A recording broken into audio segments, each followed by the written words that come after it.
All right. Welcome to the Veterans Action Council Roundtable. This is our first annual holiday episode. I want to thank our Veterans Action Council members for being here.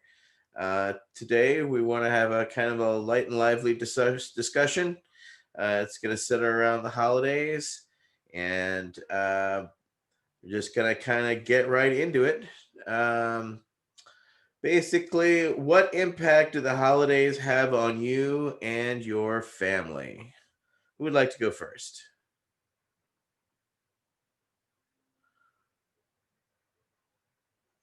Not everybody jump at once now.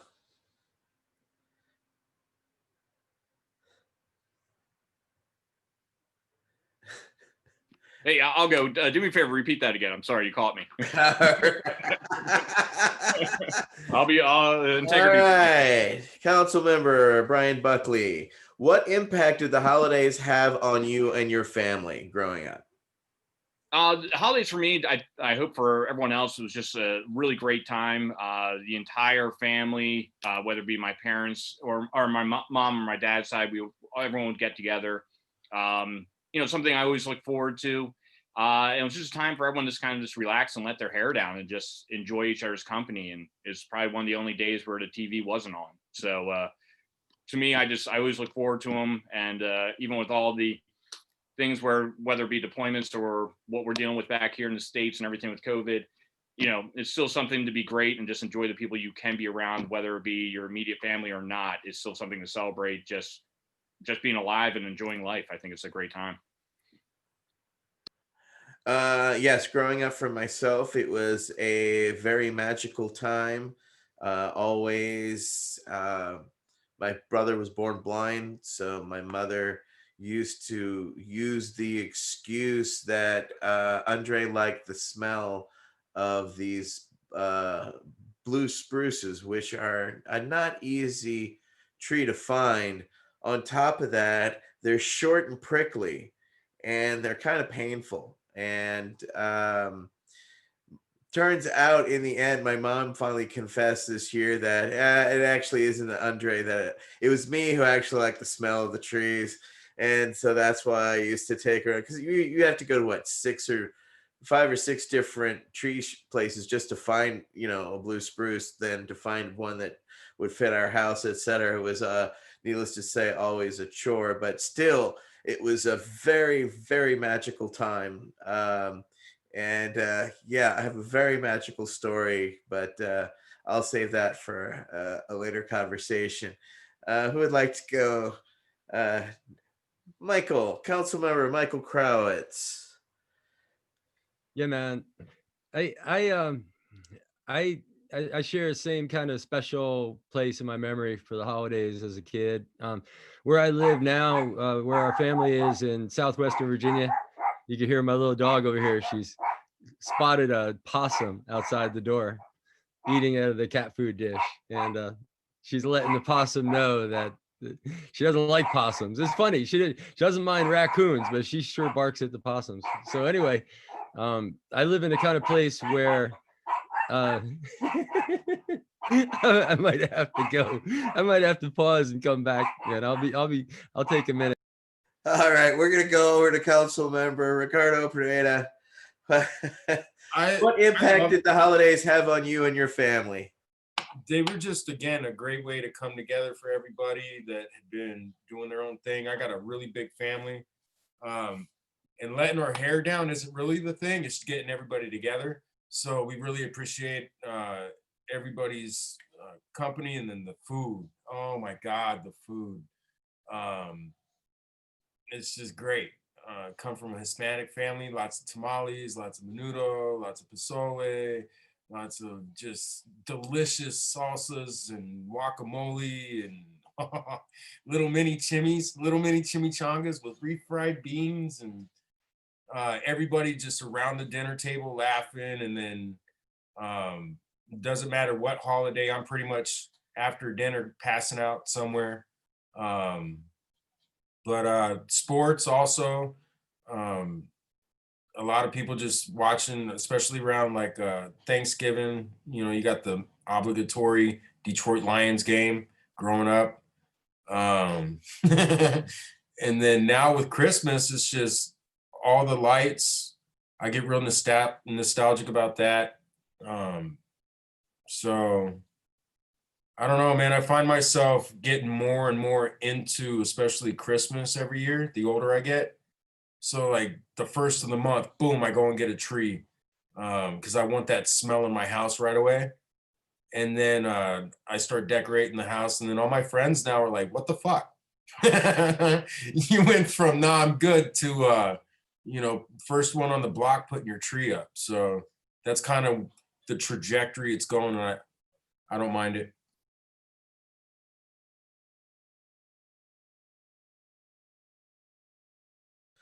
Keeping and maintaining holiday traditions are something that definitely reminds us all. I grew up with my mom divorced my dad when I was one, so I kind of always had two holidays to always visit. So it was always kind of the one who had the tasty food and the other one who had the tastier food. One would have the dry turkey, the other one would have the moist turkey. So it was kind of a balance, you know. Somebody had the really bad, uh, what is it, the green bean casserole, and some who really did it right with the crispies, just perfect, you know. Oh yeah, it was kind of a, it's a balance, it's kind of an even, you had the good, the kind of the bad, but the holidays still always seem magical. What council member would like to speak next? Council member George Armstrong, what impact did the holidays have on you and your family? Well, on Christmas Eve we went to my mother's family, very large extended family with all the cousins, and my grandfather would play the piano, and we'd all sing Christmas carols, and the adults would imbibe in adult beverages, and just really super memories. We had we had a six kids and five boys in my family, and so life was pretty rough. But come Christmas time, my mother always made it a point to make sure that we had a good Christmas, and that wasn't centered around a bunch of gifts. It was centered around, like I just said, going to see the extended family. We'd come back from that party. Speaking of traditions, all six kids got a pair of pajamas Christmas Eve. We got one gift to open, but the inside joke was that it was always the pajamas so that we would have nice pajamas in the pictures the next morning when we opened our presents. That was the mom gift. So everybody got a pair of pajamas. We'd open those up and put them on and go to bed. And then the next day, for a big family, that was like one of the few days of the year where, we'd go outside and play with our new sleds or ice skates or whatever it was. But it was a day of just staying home and no TV, just kind of like a full spread of food, all day up until dinner, and then eat dinner until you can't eat no more. So yeah, so the holidays always remind me of my mom because she worked so hard to make it special for her kids. Um, and I kind of pass that on to my kids. I'm a Christmas nut, just kind of like he was saying. I enjoy it to the fullest.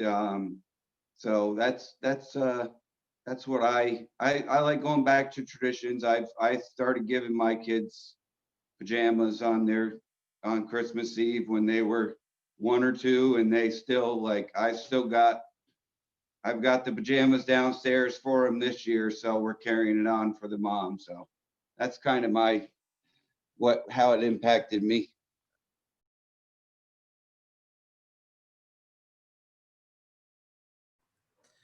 Right on. Thank you very much. That that's really cool. You get to carry the tradition forward. That must be satisfying and fun at the same time because, yeah, hopefully they'll keep the tradition going. And it's always fun to keep something like that moving forward. Councilmember Landry, how about them Yeah, holidays with you? What yeah. impact do they have on you and your family? Well, growing up in Southwest Louisiana, I had a large family on both my father and my mother's side, and so the holidays were always spent, amongst at my grandparents' home. We'd have Christmas morning at our home, but we'd definitely go to both grandparents on Christmas Day. So that was always great. When grandparent and they only lived 10 miles away. One I've spent most time with growing up was my mother's father, and I'd spend time with him. My cousin and I would help him trap. He was a veteran, a World War II vet, and he worked in the oil field a while. And uh, toward the end of his life, he retired, and he'd trap fur animals in South Louisiana. So a lot of times, Christmas around that time, we were running traps. We'd take maybe Christmas Day off. We'd pull the traps a few days before, and start cleaning up and oiling traps and stuff like that. But yeah, Christmas, we'd walk into my grandmother's house, and she had a washer and dryer right there at the back door with a little space heater, and place you could take your boots off. And that on that washer and dryer at Christmas, she'd always have all the Cajun sweets, the bird seed candy, and they'd have so they use this really dark syrup, cane syrup, steamed syrup, and she'd make with bread. She'd make just this layered bread and syrup, just sticky syrup. It was very sweet.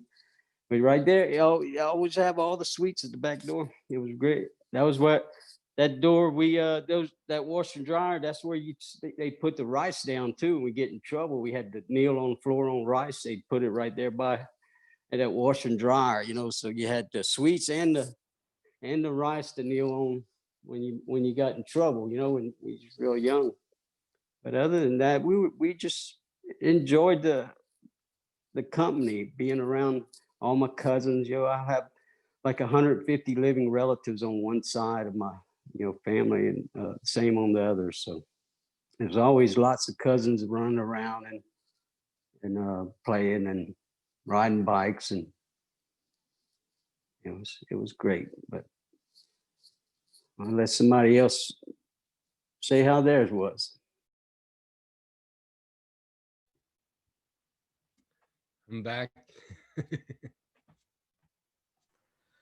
Well, I'm from South Louisiana as well. So for myself, yeah, we would usually, my stepdad was in World War II and his brother lived in Morgan City. So we'd usually go over to Morgan City, and Aunt Mary would always make this crazy good buffet of amazing food that you still can't find in a restaurant. And if you follow the recipe, you ain't replicating it. For some reason, you just can't pull it off. I've tried, but it is what it is. Let's see, we haven't heard from Council Member Kowalski.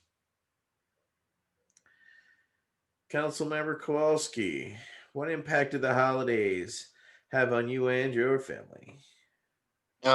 Yeah, it was always the calmer time in my family's life around the holidays. So that's kind of like what I remember is things kind of calmed down a little bit, and family was actually able to just spend a little bit of time together. Growing up in Northeast Ohio, you come accustomed to white Christmases. So enjoying the snow around the Christmas season is kind of nice. As well as I've always had a soft spot for Christmas trees, and I've always enjoyed that the joy that Christmas trees brought to people and just the fun of them. So it's kind of something that stuck with me. I even ensured that while I was overseas in Iraq, I had a Christmas tree whether it was a paper Christmas tree or not, just something that brought the joy around the area, you know, and you could always tell the difference. I think my first deployment, we had a fabric Christmas tree that was sent to us, just a little one this big. I think I even got pictures of it, but like just stuff like that, and just remembering, you know, the type of feeling you get around this time of year of just wanting to give, and the expressions of people when receiving something unexpected is really like what I look forward to in this type of year. So Yes, the gift of giving is always fun, and receiving it always a surprise. Um, and let's see. So, as we're talking about Christmas and the holidays, uh, for some people it's their favorite holiday. For some people it's not. So, what are your favorite holidays? Okay, Christmas it may be another. Um,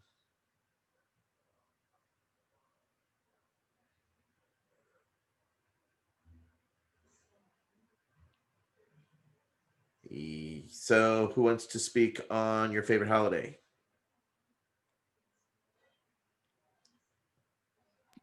Well, I'll go. I think my favorite, obviously growing up, had to be Christmas for obvious reasons. I think as I grew and became more mature, it transitioned to St. Patty's Day, for obvious reasons there, being an Irishman myself and having a good time in Philadelphia. But I think now it's kind of gone full circle. It's like just back to being Christmas for me, because, my kids now, my oldest is 4, my youngest is turning 3 next week, but they're totally into Christmas and everything about it. We don't do Elf on the Shelf. I just do Batman hanging around. So Batman will be hanging from fans or doing whatever, and the kids get a kick out of that one. So it's gonna be a lot of fun, I think, to kind of see that end of it, seeing them kind of really get fired up for Christmas and believing in Santa and all that stuff. And props to Rico for holding off on his Christmas decorations until December 1st. It drives me nuts when I see Christmas decorations up pre-Thanksgiving, but I'll leave that one there.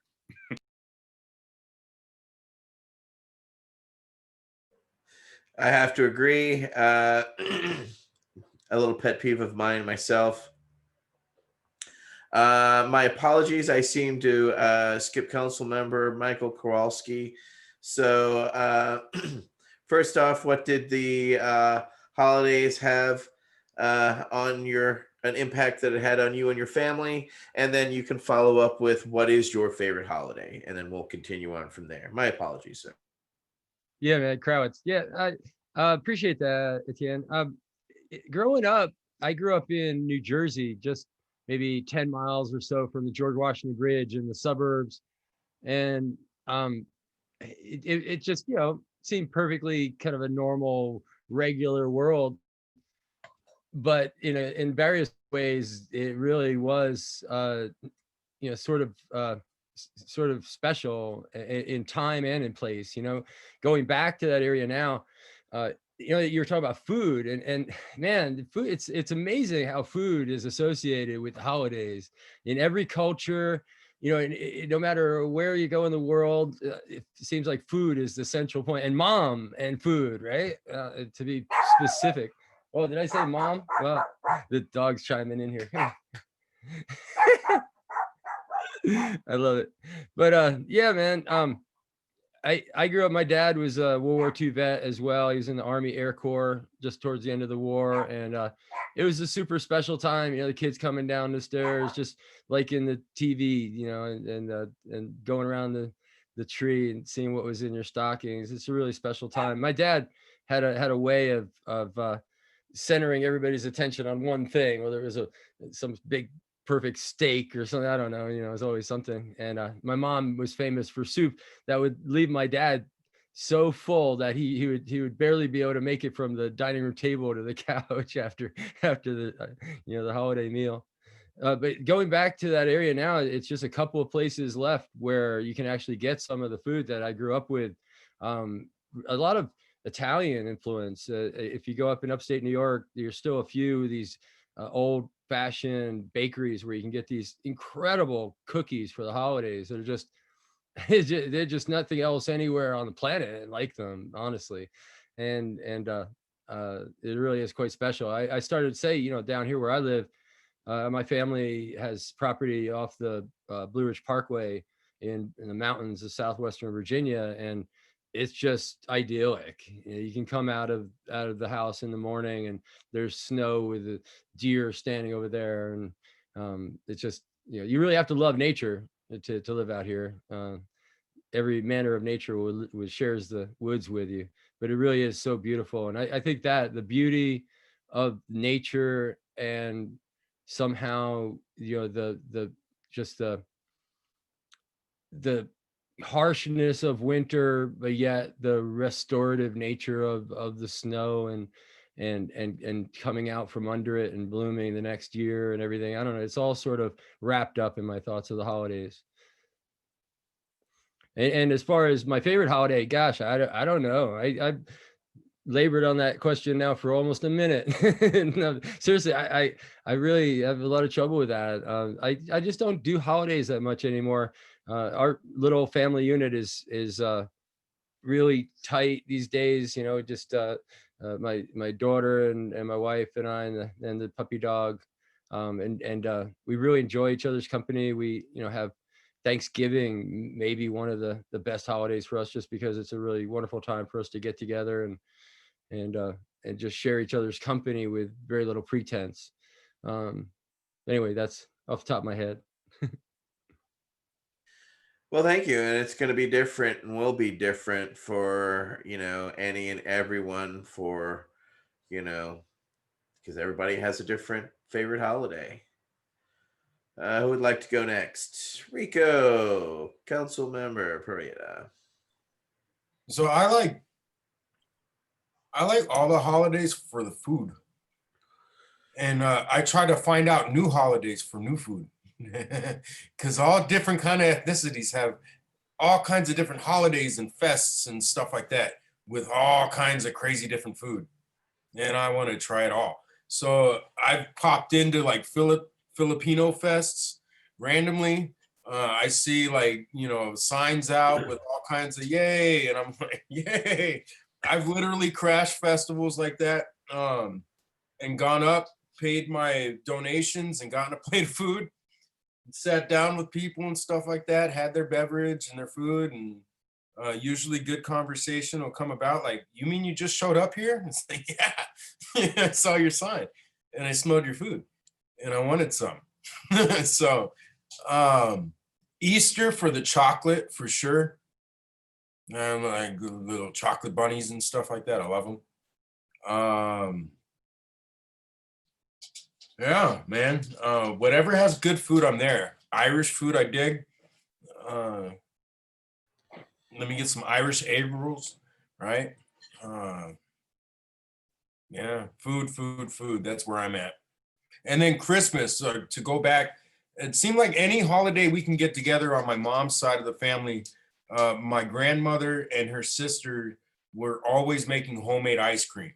And you get a nice warm fucking cookie and some nice homemade ice cream on top of that. And then me sneaking out in the back, because I was a little fucker smoking weed in the back. Yeah, and that's Hunter right there, and that's Buttercup, and they both want my crackers. We're motivated by food in this house. I see. It's a family tradition, apparently. I agree. It's hard. As a kid, I would say, Christmas was always my favorite holiday because gifts. But, there was always, Easter, which had, well, back when I was a kid, they had solid bunnies. Wasn't all this hollow bunny shit. Remember that shit, Michael, that you tried to hack off with a fucking axe to try to get through? That's before that mom refrigerated that shit because it's chocolate. And then it's refrigerated and practically took a a whole fucking demolition team to fucking just break off the nose, you know? The little broken teeth is what I remember. Yeah. My grandmother would knit these little cozies for the eggs. So she'd do these little chickens and these little rabbits, and then I'd stuff the eggs with, you know, they'd buy bulk candy and then stuff them in because, you know, God help me unwrap something fresh, you know. They bought in bulk. But so holidays. Who would like to speak to next? What's your favorite holiday? Go, We'll go. George. So I'm going to go back like everybody else. Like I already said, like I'm a Christmas nut. So that I obviously it really is, and mostly for the kind of goodwill toward men that you feel in the air on most holiday seasons. Not saying I really feel it in 2020, but and you know, and it seems like every year as I got older, at some point during the holiday seasons, I would go back to having that feeling of joy that I got from the holidays as a kid, right? So that to me, like, and that I can still feel that in my 50s, even when and you know, and I felt it when I was a kid, and I can still feel it when I'm 50. So that's huge. I really like Halloween. I love doing the holidays with my kids. So Halloween was a biggie when I was raising my kids. I just loved uh, helping them pick out what they wanted to be, and a lot of times like making a costume, getting creative with the kids, having fun with it, and then of course the food. But if I'm being honest, in my adult life, my new favorite one, I got married young, so what I would say maybe 5 years into my marriage, my wife said, you know, the kids and I would really like you to always enjoy Father's Day. So from this year on, you can do whatever you want. We'll cook you dinner and have dinner with you at night. And the kids will give you their presents or whatever, but we want you to do whatever it is you want. So I started a tradition of 4 family members. When my stepfather was alive, it was me, him, and 2 of my other brothers, and we would go play golf on Father's Day and just have like a no pressure holiday where the guys just got to go out and chill. So if I'm being real honest, that's a really great one because I still love Halloween and Christmas, but they come with stress when you're an adult. And Father's Day for me was kind of given to me as this free thing, like we're gonna give you your gifts in the morning. You can go do what you want to do. We'll have your dinner at night, but we want to, you know, do that day for you. So grateful for my family for giving me for that. So I'm gonna say Father's Day. I get why. Can't blame you. King for a day. That's not a bad thing to have. Councilmember Buckley, what's your favorite holiday? Well, I hit that one already, but I want to go back. Yeah, thanks. Or Halloween, good call on that one. I totally forgot about that. Like, yeah, every year for Halloween now, we also do, the kids get to pick what we get to be.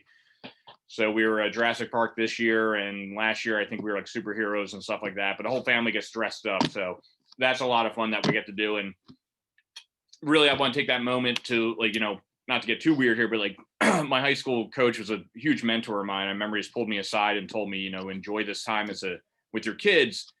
You know, he was very busy as a coach, and you got to make some sacrifices, obviously. So he's like, all the time you have with them, enjoy it. So doing that stuff, we sent out the pictures, and I get a lot of feedback from my friends who have kids who are older now. They're like, damn, I wish I would have done that stuff. So it's kind of like anything I can do for them and enjoy the moments while we still can until they get older and probably not like me anymore.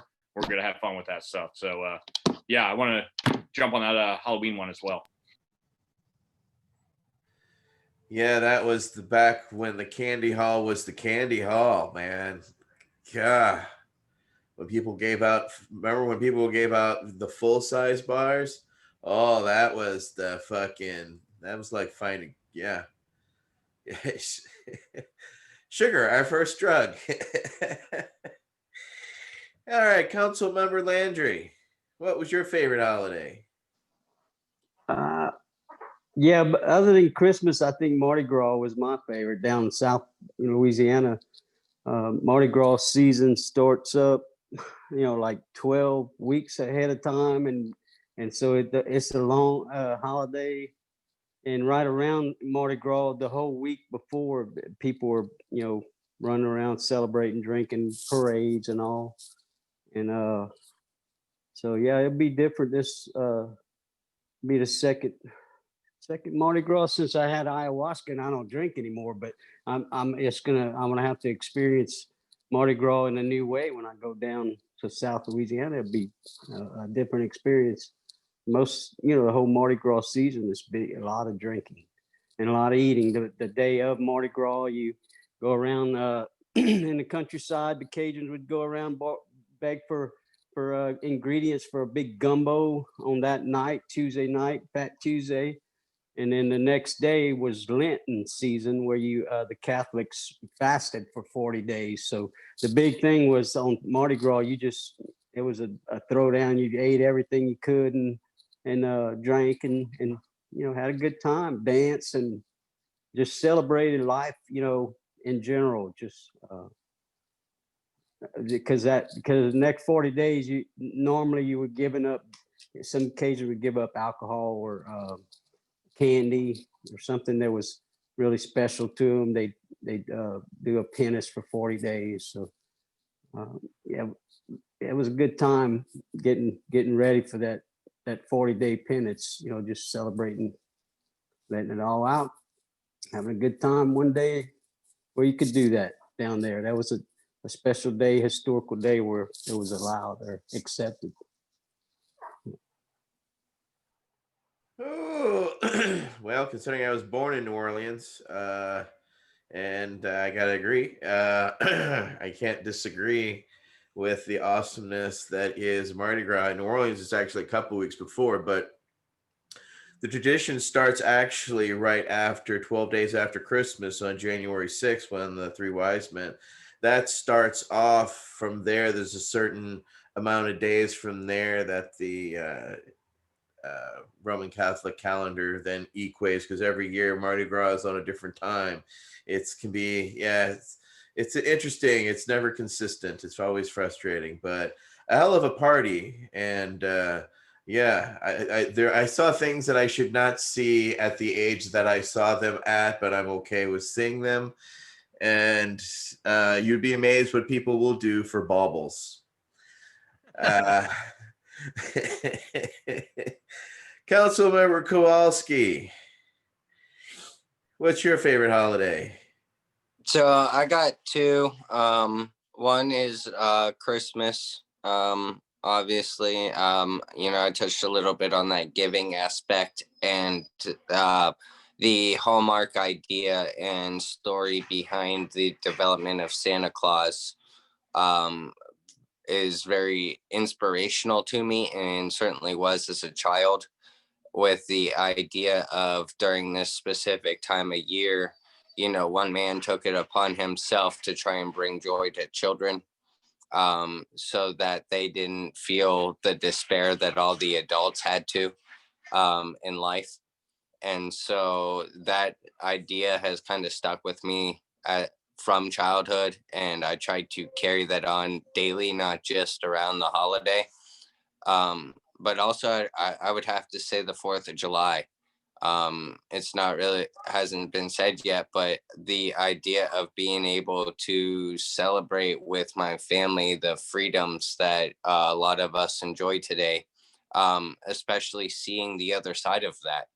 I really grown to respect the holiday of Independence Day a lot more, rather than just looking at it so much as the barbecue day, but really understanding what it meant buy that independence, be into a third world country, and seeing the oppression that is very possible in the world. And so just highlighting that, that would probably have to be very close, if not my favorite holiday as an adult. That was very poignant. Very much so. All right. Well, as you heard from me, I'm pretty much an equal opportunity holidayist. You know, Mhm. I'll co-opt any of your holidays, especially if it's got chocolate in it. It doesn't matter to me.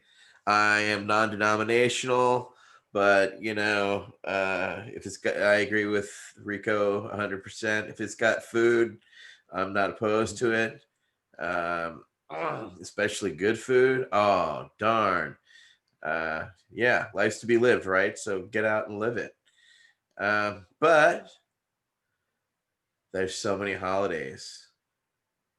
But what is your favorite food? Now that's a hard one just to break down, and it's hard to break it down into one. So we're gonna break it down into two. What's your favorite food and your favorite dessert? Oh, Yeah, I can do this one. I could do Thanksgiving dinner like every night, like straight up. I just love it. I don't know why we only do it one time a year. Like I'm all for it every weekend at least. And then food, dessert. Oh man, if I'm indulging in some medicine, it doesn't really matter what it is at that point. I'll say that much. Unfortunately, my entire life I had to like gain weight for football, so I was just eating and drinking power shakes like 5 times a day. So it just killed my sweet tooth. But boy, if you can get a good cheesesteak, cheesecake, I'm all in it. So that's what I'll say. Thanksgiving dinner followed up with some cheesecake, and I'm all there. Well, that's some strong throwdown there, gentlemen. Mm. All right, who would like to go next? Council Member Krawitz. Yeah, yeah, food is it's a tough one. I want to break down your question a little bit into a couple of different answers. One would be just like a food in general. I have to say seafood. I'm just such a seafood person. I sort of mapped out the world in my brain based on the seafood that's available. And some of it might be stuff you've never had before, like golden crab from Florida, and coconut crab from the the South Pacific, and the Dungeness crab from over a little bit closer to home in the Pacific, and just really seafood so incredibly diverse, and just uh, I can live in a seafood world, live on an island just eating seafood.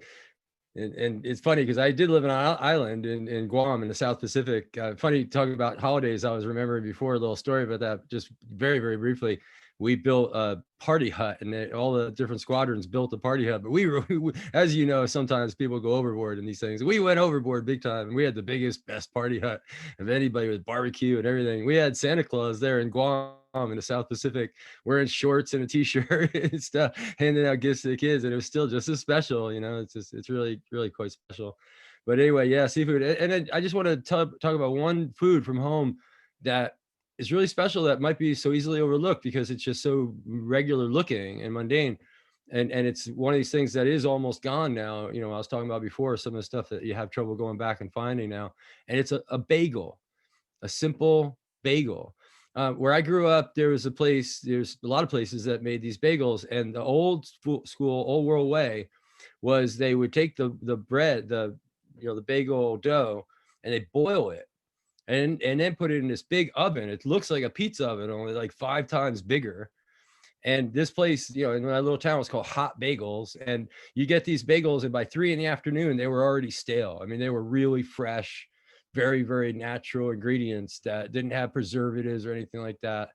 And they're gone now. They changed the recipe. They went with stuff that doesn't go bad and doesn't go stale and has GMOs or whatever in it. But just that bagel was like, it was like the best hot pretzel you've ever had, together with like the best like hot fresh bread experience you've ever had put together, you know, and just I wanted to really emphasize how just special those bagels were.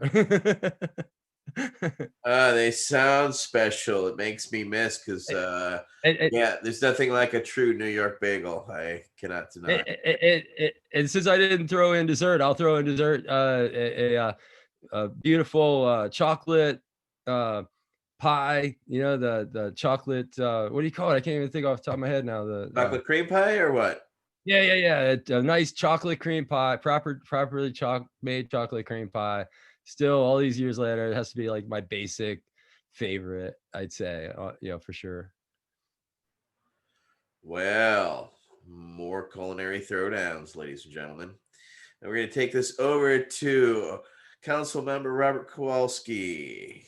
What's your favorite food?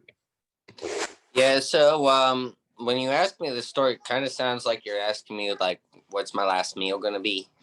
And I could flat out tell you that I've thought long and hard about this, and it is definitely gonna have to be ham and sweet potatoes would be my favorite of all time, or like the Christmas dinner deal.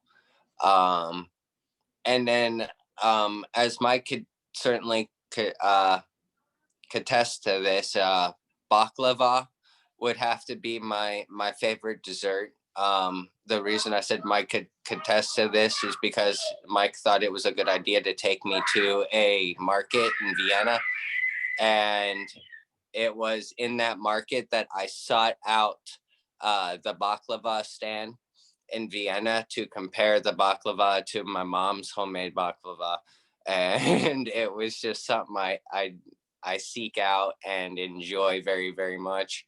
So that would really have to be it for me. Well, my stomach isn't rumbling, but we'll keep this going on over to Council Member Tony Landry. It's hard to narrow it down there.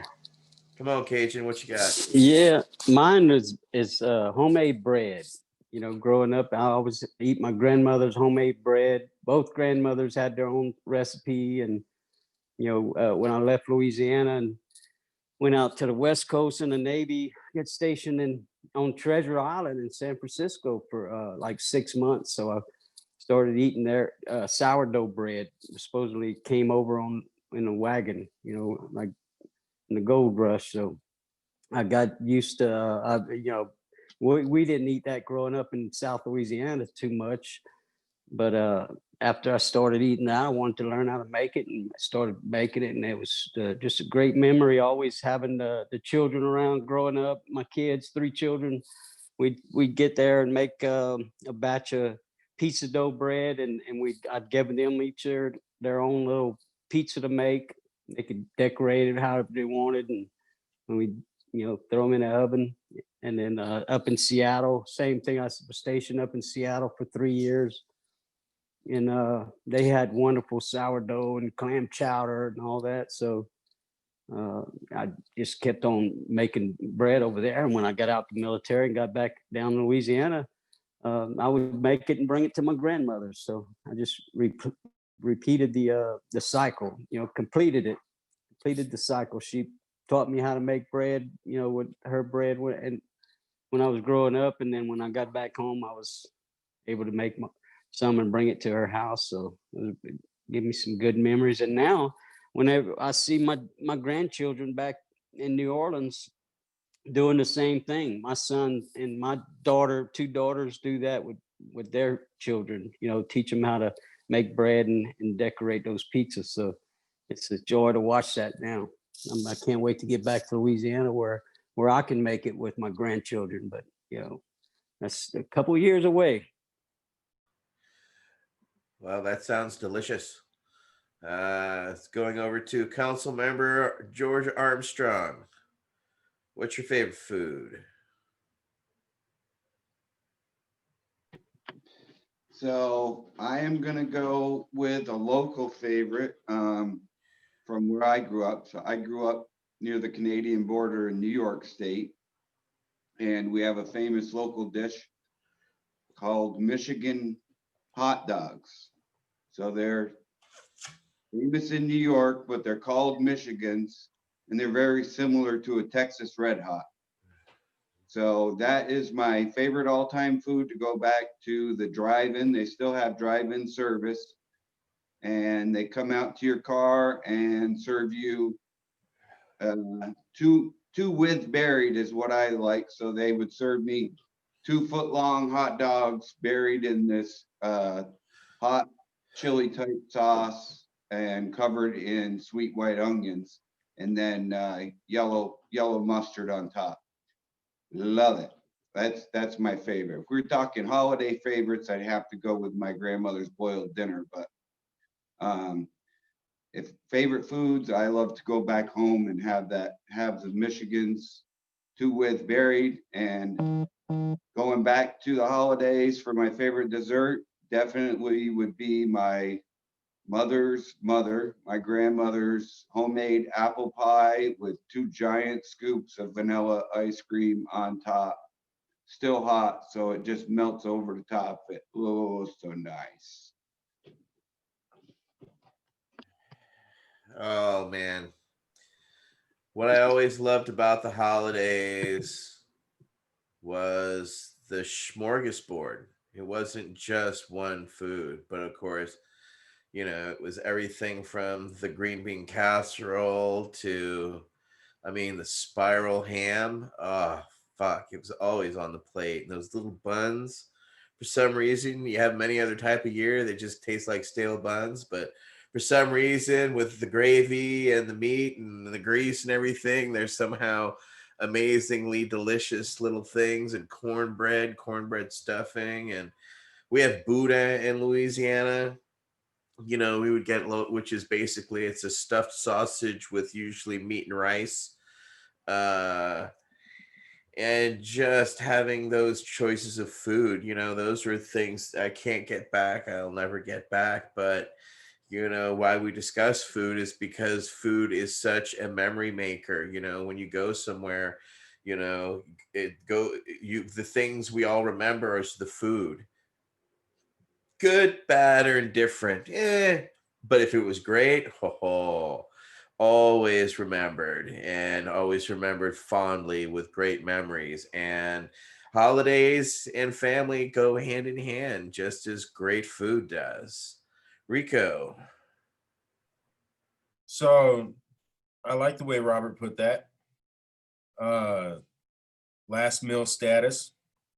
I have to go to my Grand June's oven and grab her macaroni and cheese. And then I'm gonna head over to my grandfather's house and steal his ham. And then I'm gonna pop over to see what my grandmother and her sister are up to. That's Grand June again. Making that ice cream, and probably gonna put either like a fudge brownie or a cookie, like a chocolate chip cookie or something like that. My mouth's watering just trying to say it. I'm nice and warm, like George was saying, so it melts. And then, oh my God, do that a couple different times. But I feel like this isn't fair. This is a discussion in and of itself, food and many more. It's an evolving thing. So I think we need to give it the respect it deserves and anticipate many more conversations about food and gastronomy in general. So that's what I got.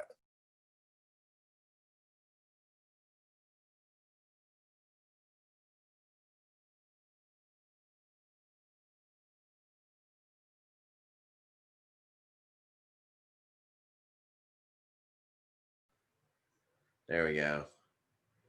Yeah, there's nothing like holiday food, needless to say, of every single kind.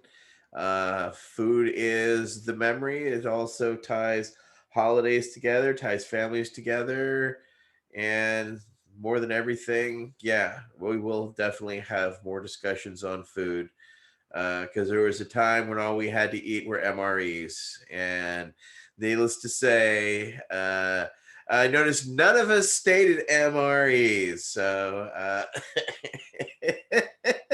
and nor should you ever, because That's a terrible, terrible food. But needless to say, it's been a wonderful year. It's been a challenging year. 2020 has been without its challenges, but we were able to find each other, and we'll move forward together on some quite fun adventures into the new year. But I want to be thankful this holiday season for each and every one of you and what we're able to do and what we'll continue to do our best to get our veterans' voices out there, as well as lift each other up and help raise our brothers and sisters up and make things better. So 7 generations to come, we'll have a better society all in all. With that, I want to thank all the council members for being here tonight for our Veterans Action Council Roundtable Holiday Edition #1. And we'll be back here just on the new year, just into the new year. So we look forward to seeing y'all. We'll be having discussions on what is it? PTS growth. Yeah, post-traumatic growth. So we're going to have that discussion into the new year on how each one of us have overcome certain things in our veterans experience that help propel us to do what we do and affect the change that we're affecting and plug in, and how to make positive from negative. So we're gonna each give you some of our experience and experiences. So hopefully they can give some shelter and guidance, and maybe some clues and some tricks that can help you get through where you need to be. So we appreciate you. Again, happy holidays, everybody, and we'll see you in the new year. Peace.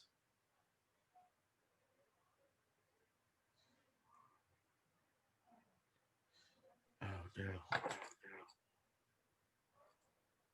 All right.